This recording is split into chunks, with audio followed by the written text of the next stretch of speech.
Okay, thanks a lot for coming to this session. It's session 6, thought forms.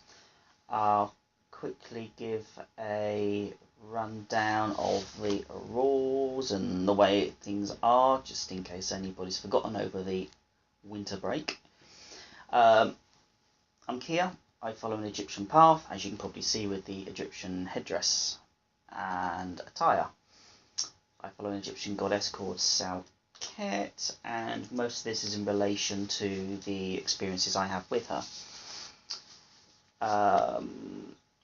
Let's see, what else was there? Oh yeah, if you've got any questions, throw them in local chat. I'm happy to digress. There's notes that I will hand out at the end, or if you need to... Oh, Kim, didn't see you creep in there. Ah, hello. Crept in from the side. Okay, what was I? Oh yes, if you've got questions in local chat, throw them over. The notes are here, so, and I will throw them out after the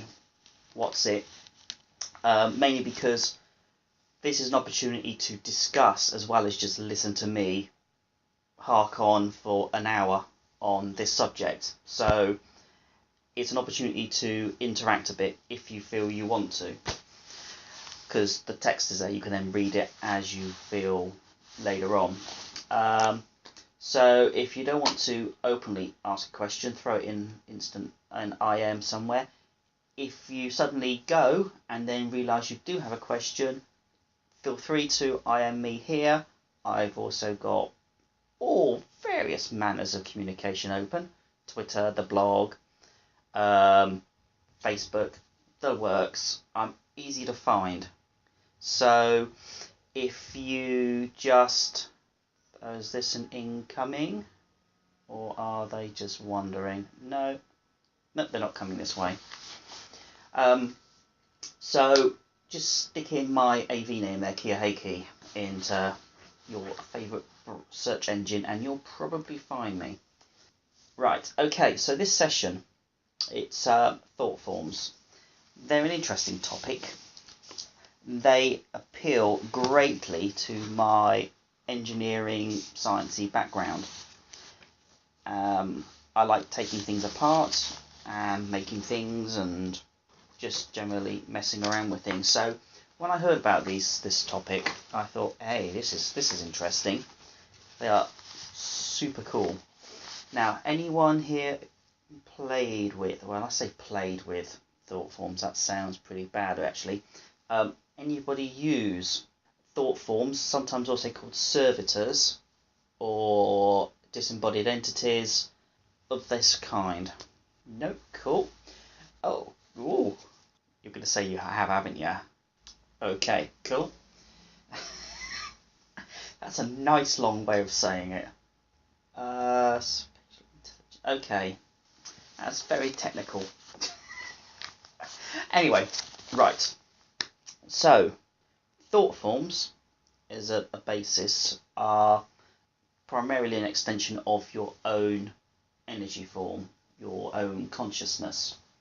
And they are created at the will by the magician, or however you want to call yourself. Generally, they're used for information sourcing, object location, anything that's fairly trivial.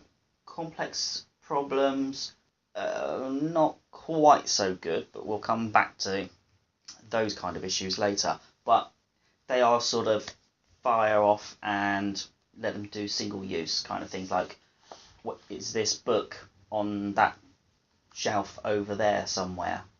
Obviously not in the same room, because you may as well just get up and walk. But if it was like, is this person got this particular item of mine? That's the kind of thing you're looking for. Or I need to find this. Can you look there, and there? And that can save you a lot of time. A little bit more than divination, in that you actually are using, let's use a modern term, drones. They're always in the news at the moment. It's like firing off a drone to go off and seek something out for you. Now, the creation of thought forms has a number of processes and a number of issues that can arise. They're not inherently dangerous, but there are some considerations you need to take into account when using them. We'll start with, not sending a drone into a girl's locker room, for example. Well, remote viewing is a possibility, but that I've got better things to be doing. If that's your thing, then as an experiment, could be interesting. But it is a valid point, remote viewing, and as I go on, I'll explain some of the methods of communication, because that is where it sort of comes in. Now, first stage, as with all things, is definition of your intent, and in this case, the objective, and that is what you are looking to do. In this case, okay, we'll go with the locker room. Sorry to you two that hopefully you're not offended. So we have an objective. Now, with all things, the objective needs to be as precise as possible. And okay, this is an extension of yourself, so it has to be equally as precise as a spell would be, even though it is under your control, because to some extent, when you unleash this thing, it may or may not be completely controllable. So you need to have some constraint for it. Not now. That then comes to the next thing, is the constraints. If we say, look in this locker room, now that's not a particularly precise requirement, because there is, and this is obviously filling in with my techie background, it is too ambiguous. So you would have to say, at this particular location I want it to go, and have potentially imagery of that. You need to be able to define the location that you want this thing to go. Not necessarily to a particular location, it has to be known. If not known, then you need to work out how you can get this entity to know where it is. Okay, in some ways, because it's not a higher evolved spirit, it's not a deity or anything, then level of consciousness and knowledge is yours because it is you. So it is going to be limited by some of your limitations, but obviously not by the physical limitations. So you can't just say, where is this? It could be, you need to go off looking to find this particular locker room. So, and it could go down the wrong place and go around the other side of the planet for the next year. So no, precision is key. Not to say you can't send out lots of them and give them a range of places to look at and so on. It's looking at the problem and working out how you're going to solve it. And you can do single or multiple, doesn't matter. Okay, you're typing, but nothing's come up. Okay, I hate that when there's a lot of typing and then suddenly silence. Ooh, are they thinking again? Oh, right, okay, no worries. Okay, so it shows up. Right. Alright, fine, just fine. You can keep cogitating. Not a problem. So, yes. So, constraints. There are other constraints you need. Well, you could say come along. More the merrier. So, other constraints you may need to apply are that you need to have, and these are the ones that I usually by default always apply, is time. It's life. Now, you cannot be squeamish with these things. They are not living things. So you need to give it a life expectancy and say, if you do not solve your task within allotted time, then you will cease to be, that kind of thing. We'll go on to disposal and those repercussions in a bit, but you need to give it a life expectancy, either to return to you or to dissipate. Preferably return to you is my preference, but you need to give a constraint on time. Then you need to give also constraints on its thinking process. Now, what happens with one of these entities is that you are sort of extending your will, but then sort of severing it to some extent. It's like this big blob is coming off of you and then going off and doing something, and you're still connected, but you're not completely conscious of, depending on the constraints and the other things as we'll come to, that, where was I going? Oh yes, the intelligence. So its intelligence, you need to give it some kind of problem solving. Obviously it's going to be limited to what you can express. So if you were to, for example, wanting it to go into an area that you know there may be some spiritual energy in place, and you know it could again, that's not a very good specification. This is another thing, as I said, going back to the start, this is why it sort of fulfills a lot of my techie and geekiness, because it is programming, but programming with yourself and an entity. It needs to be told, and the usual thing is with programming is when things go horribly wrong, the program is doing what you told, not what you meant. So specification is key. So you set constraints on what sort of problem solving it can do, programming it. If you can't find it, look there. If you encounter this situation, back off. It could be quite a long list, depending on what kind of expectations you experience, what you think may occur. But hey, don't be squeamish if it gets beaten up by some deity because you gone into some kind of temple where you shouldn't have gone. Then you got to just be prepared for a backlash of some kind. But hey, these things happen. Be prepared. Your program went wrong.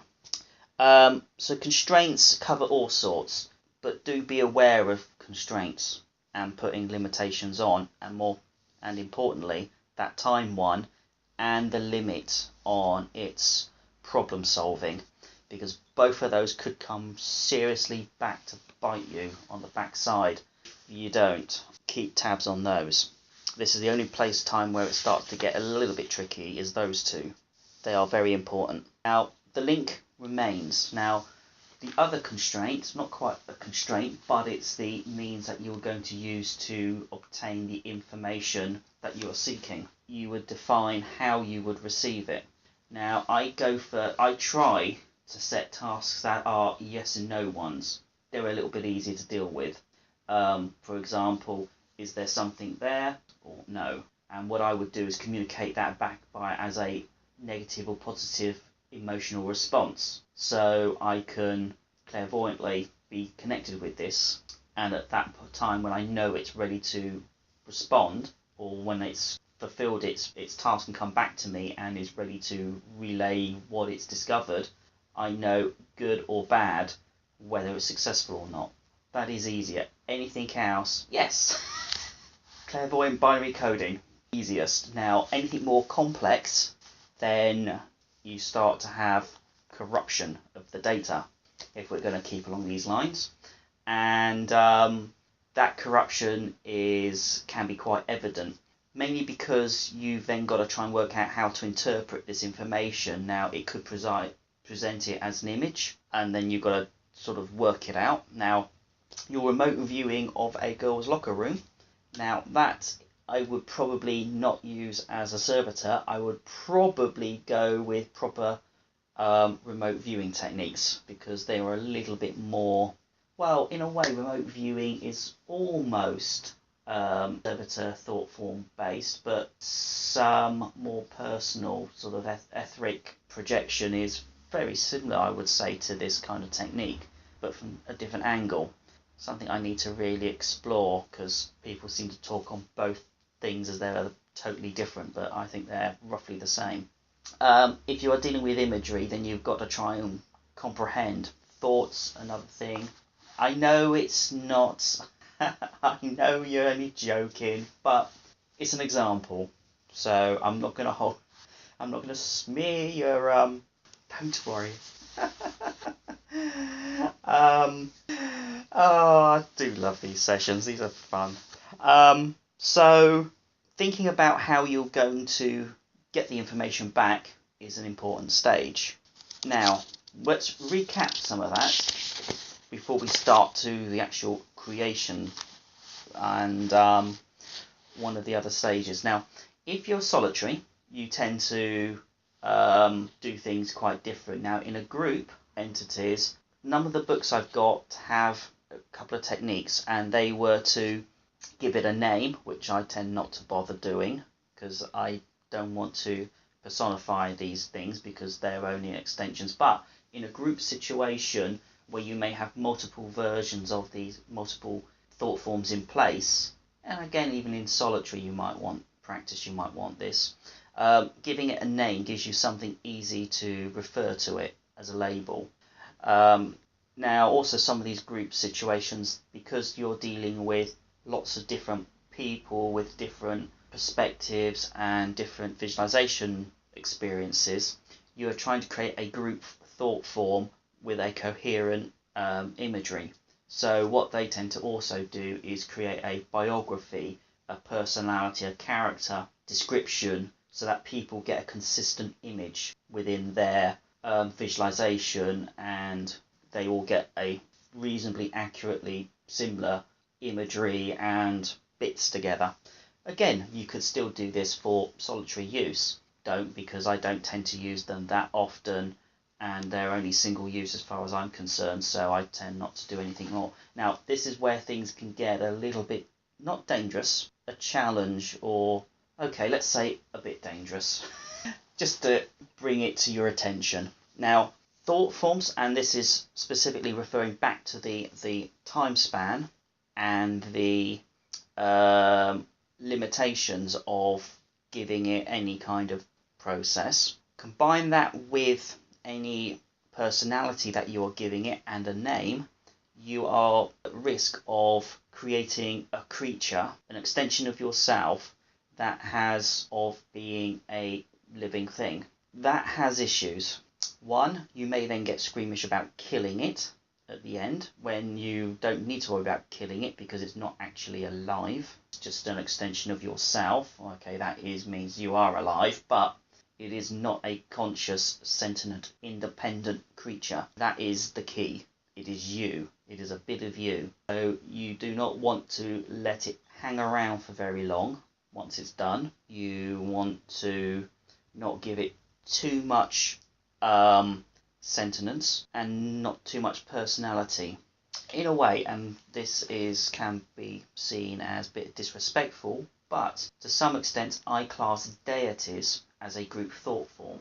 I mean that because people over time attributed names to specific concepts. They've described them, they've given them histories, they've given them personalities, they have personified an image, a thought. That thought is being independent of those people. Therefore, they grow and become disembodied with no control. Therefore, they then become sentient creatures in their own right, not tied to anybody but everyone. Good book on this subject is Terry Pratchett's Small Gods. Fantastically, hysterically good book, as all his books are.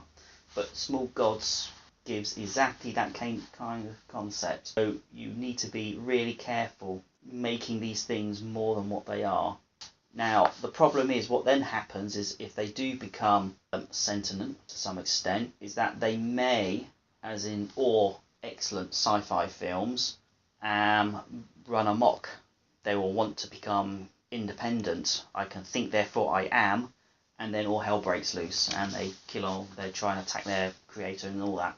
There is some background to this. There's a well-known oh, hello. Okay, you've missed quite a bit, but we're going to be getting to the interesting bit next, the creation. So, as a recap then, you need to plan, and I'll still equate this back with my techie background, you need to get a specification of what it is you need to do with this, what you want it to do, how you're going to do it, what constraints you want to put on it, primarily, at least, in my opinion, time and mental and I'm losing it because I've not got any. Then you need to work out what kind of communications you need back with it. And now we then start with how we're going to create these things. The creation... Oh, Baldor, are you able to hear me okay? Yeah, good stuff. Right, if you've got any questions or want me to repeat anything, you missed half of it, but I'm not going to repeat that. But I'll give you the notes at the end. But if you want me to, and the same goes for anybody, if you've got any questions, again, throw them in chat. If you want me to repeat something, just say, and I'm happy to do that. And if you've got any questions, throw them in, because this is a chance, instead of just read some text that I'm reading to you, I'm winging this. So you can divert me from the track at any time. We can go headlong into the bushes, down the ravine, whatever. So, the creation. Yeah, it can be like a train crash at times. So, creation process. Really, it's down to a very personal methods again. But it adds to the fun if we can mix things up a bit. So, creation is very much depending on specification, to be honest. I tend to make things really quite simple, and I would use a fixed method every single time because I'm OCD like that, and I practice a chaos magic too, and it's sort of a results driven magical method where you need repetition of the same techniques to work out whether it's working or not. That's my preference. If you want to do the full whatever it is you do in your particular path, then do it.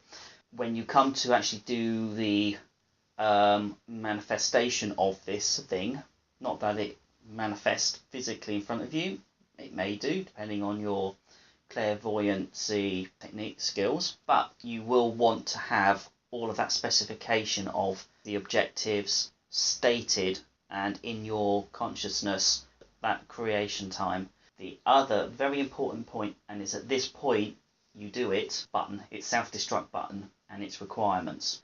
As I said, setting a time frame for it to exist, either whether it's successful or not, is key. How you then get it to dispose of, well, how you dispose of it is then down to you. You can have it just disperse or return and to be physically absorbed back into you. You see it physically leave you, kind of thing.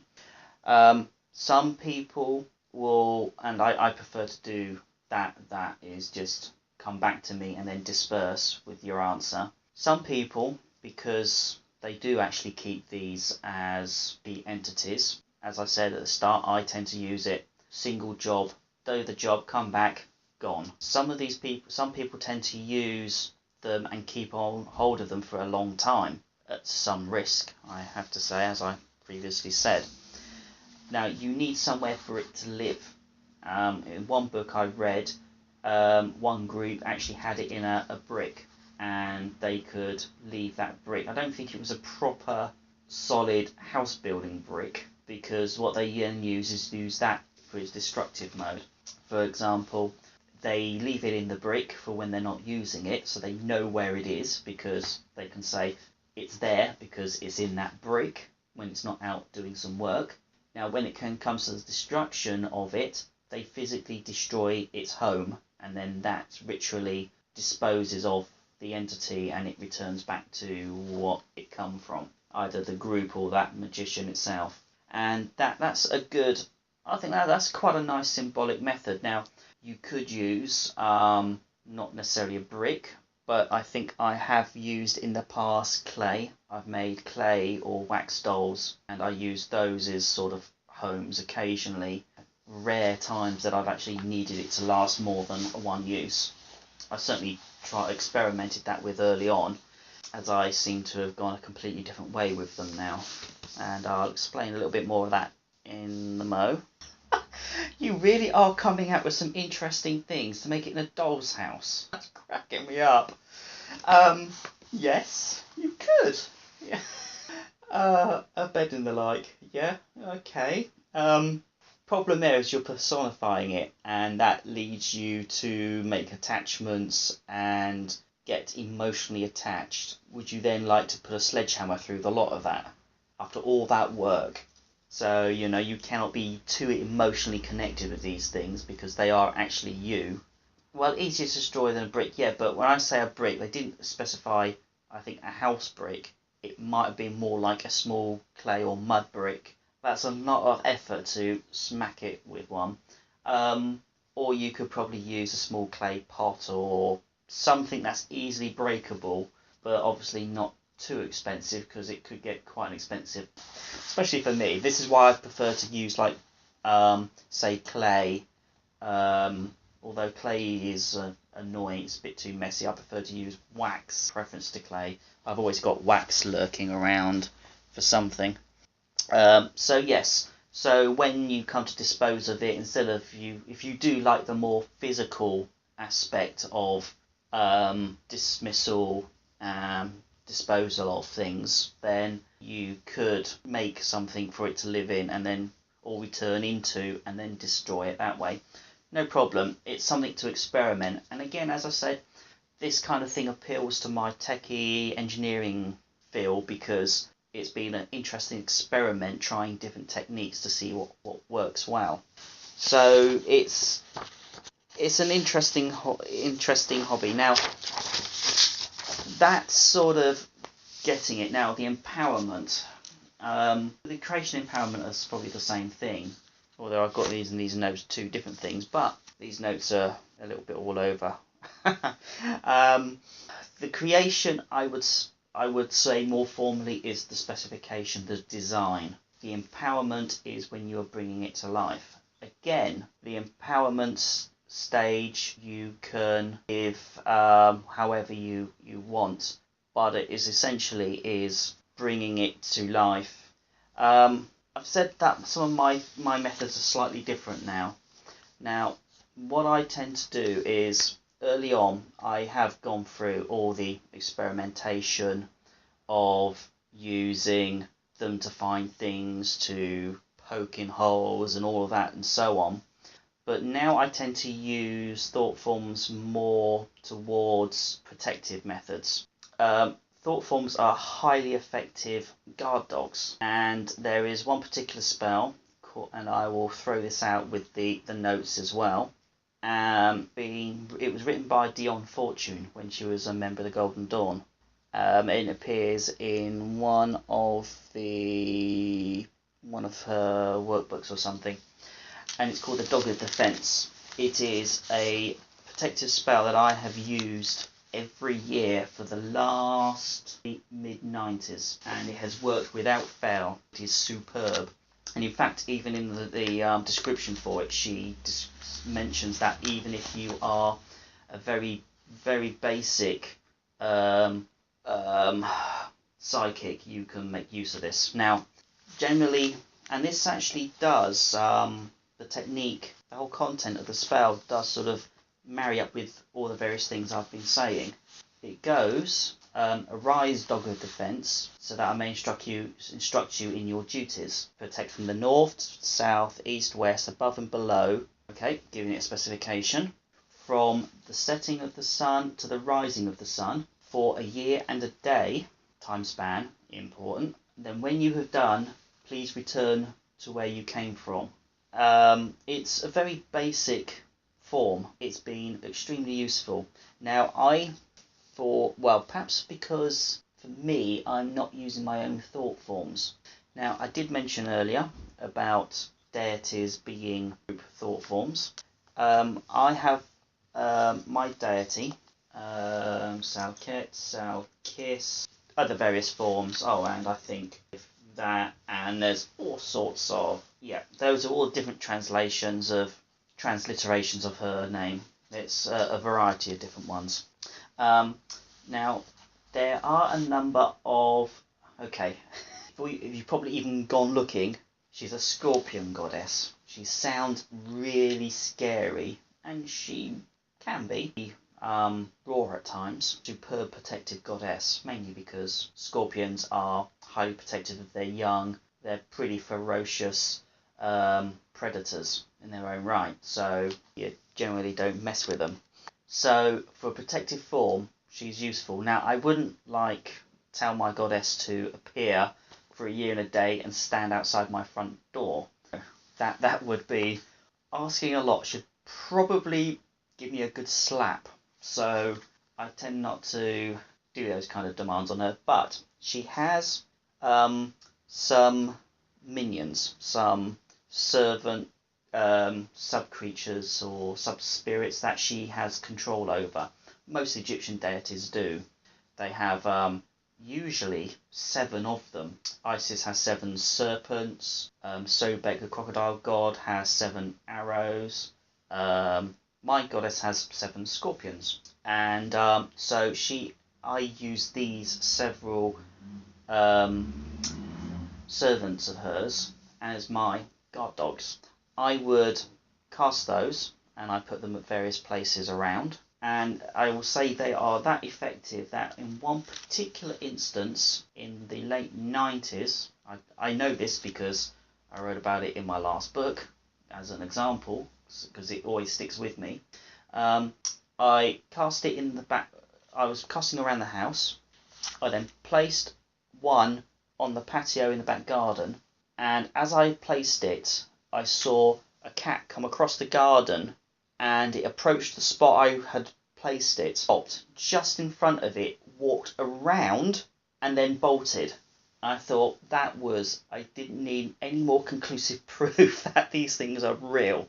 It was quite a surreal moment, and I'm quite fond of these things.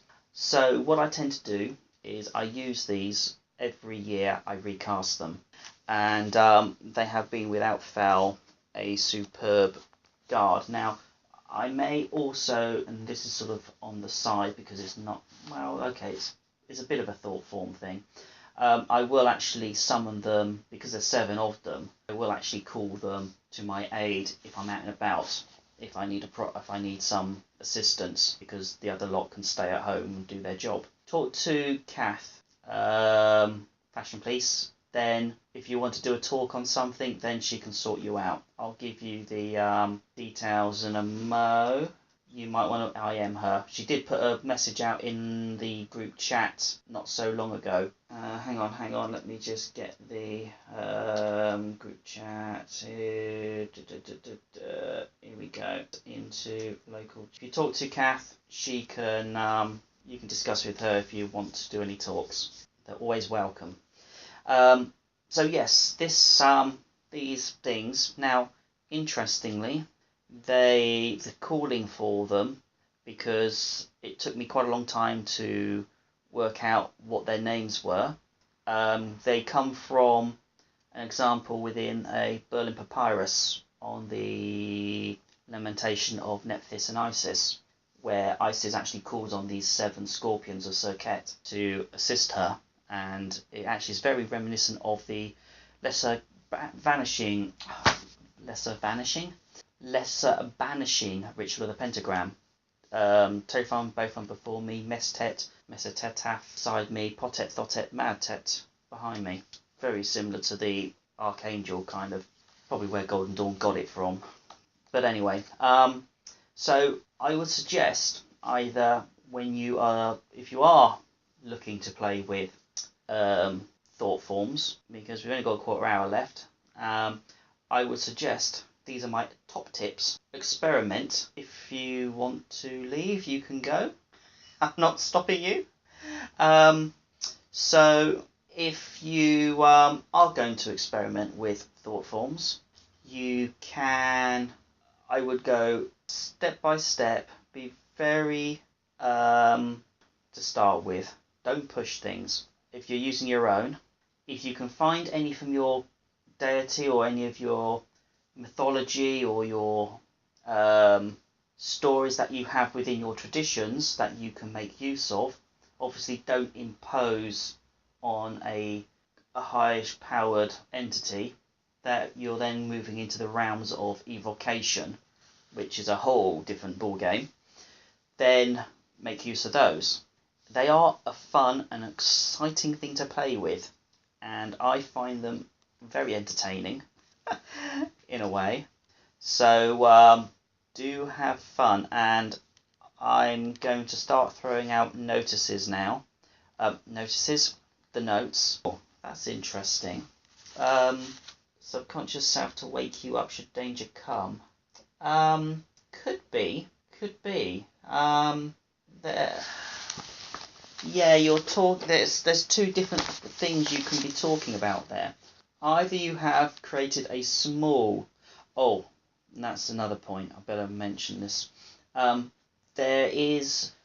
I know in one of the previous sessions, someone asked, when you dispose of these, is there any remnant left lurking? Well, if you're grounding well enough and you're disposing of it well enough, there shouldn't be any remnant. But over time, then could possibly build up things lurking that shouldn't be there.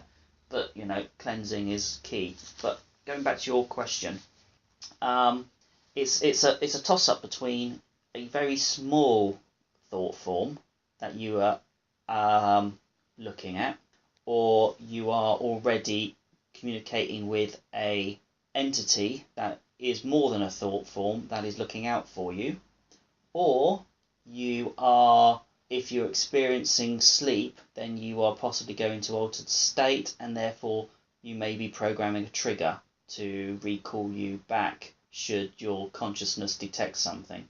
Now, the altered state view is interesting.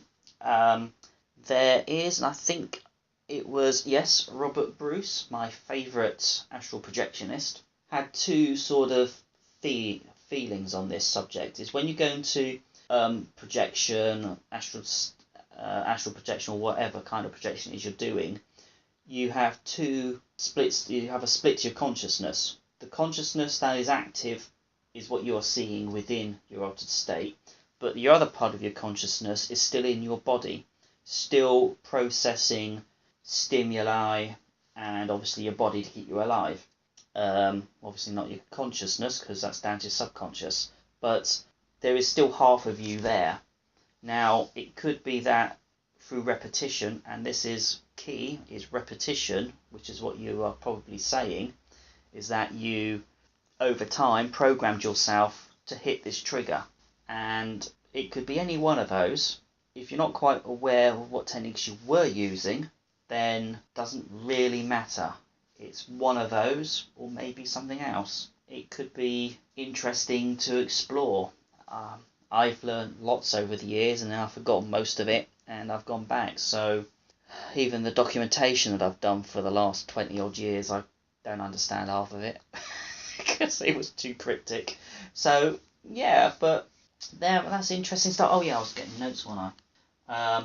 But yeah, that's it's something I've experienced in a way. Obviously not that, but some kind of trigger to come out. And I'm not quite aware of how I've done it. What I'll do is I will throw out all the previous ones as well, because you may or may not have them. If you have them, then bin them. I've got no problem if you want to bin them. Let me find this Dogger Defense. There we go. It's my most favourite spell. There we go. So, brilliant. I will wrap up, but I will continue. I'll do the official wrap up now, just in case anyone's got to run. Thanks for coming along. This is the last session of this series, and possibly the last time this series is going to run. It may come back. It may come back in another form. From the next 2 weeks, when I come back here again, I shall be rerunning all of my real life Children of Artemis and Witchfest talks. Should give me a couple of months to write some new material for some new sessions completely. The topic will probably be on chaos magic practice, but I will probably do other stuff too. If anyone's got any requests that they want to know about. Obviously, we've got sort of Witch's Brew on with Jen on Tuesdays, but there's sometimes not enough time to discuss anything too technical there. But if you want me to do a talk on anything in particular, then do ask, and it shall be done. So hopefully I shall have something soon. If not, then I might have to run those Witchfest talks a second time, which I hope I don't. Hopefully by then I'll have this next book out and I can then use some of that material. Thank you. And just do a search. There's thing on the note cards are rubbish. Go to my website because the notes are available as PDFs. Top right corner. And by the way, I've been recording this session audio, so hopefully I'll upload it as a podcast later. Thanks for coming along. Catch me anytime you want. Rose, you were saying a more directed way of setting a problem. It is you're thinking possibly along the lines of the wishing kind of stuff that I've done before, if you've come to those. It could... Oh, okay. It is definitely a more focused and direct way of solving a problem. Definitely. You are farming it out and getting it off to do stuff. Right, yes. Yeah, okay. Yes, although it's a little bit more ritually formalised in that you need to cross all the T's, dot the I's because of these constraints and so on. If it's off the spur of the moment thinking, where's that book, and then send something off, you probably could, if you had a servitor that was reasonably handy and lurking all the time, then you probably could do with that. Making use of other more potent spirits can be a challenge. I know I've explored using elementals, but they are too chaotic to want to nail them down for any length of time. Those are the tantra stuff, tantric things. They seem to ring a bell as part of... Yes, okay, yeah, I thought so. Possibly. I'm not sure how they equate. Well, it's been a long time since I've looked at that kind of area. I'm not sure how they fit in with, say, in relation to elementals, which are a pain in the backside to work with sometimes, and to, say, fair folk, which are even worse to get them to do stuff. Yes, okay, elementals. They could be a challenge. I would make sure you don't use them for very long. Their attention span is probably limited. And this is one of the other things is once you start getting... yeah, me too. When you start to use creature or you have a force that is a bit beyond a robot, which is what thought forms are in their very basic form, they then sort of exhibit some kind of attention deficit disorder and will not want to do what you tell them to do. Like any kid, their attention span is appalling and trying to get them to do anything can be a challenge. So you want to keep them alive for as short a time as possible, or at least bound to your service as a shorter time as possible, because you will be fighting them. Oh, it's a really fascinating area. You're getting more towards evocation as well. One of those notes is on evocation, which is another thing. I think it was... Oh, actually, I'm not sure if I run that in this series. On my website, there's a text. If it's not on those note cards, on evocation, you might want to look at that one as well, because that will go into this subject as well, into a deeper area. But now, this thought form talk was actually a 3-parter. I did go into subject of familiars and other spirit helpers, but there wasn't enough time to do them all. So short thing of familiars is a cap. Let's think. Oh, we've probably got nothing better to do. I'll just do a quick summary of familiars. My view on familiars are that they are extensions of the higher power trying to get your attention. That's my theory.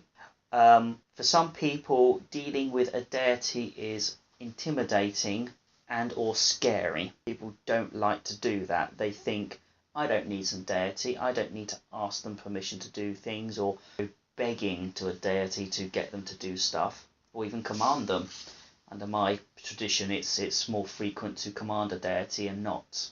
So my view is that familiars and nature spirits, power animals, totem animals, all those kind of things, they are a more witch-friendly face of the deity. They are there to guide, which they can do. They can subtly guide through doing strange and unusual things, such as this squirrel jumping around in your yard might be getting your attention to do something, which otherwise, if a deity was to come along and say, boom, do this, you'd probably say, no. Whereas a squirrel running around in complex shapes on there is getting you to think and approach things probably slightly differently. So that's how I see sort of familiars are.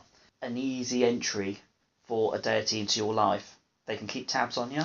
You can talk to this thing, which is can be very relaxing.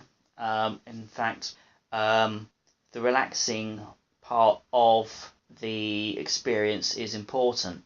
If you do scrying, and I do fire scrying as my preference, relaxation of soft focus, it's as a primary means to make time successful. You need that pushing away of conscious thought. Now, the fact that you have a familiar, it's a very pleasing thing. It takes your focus away from your troubles. Therefore, you're more relaxed.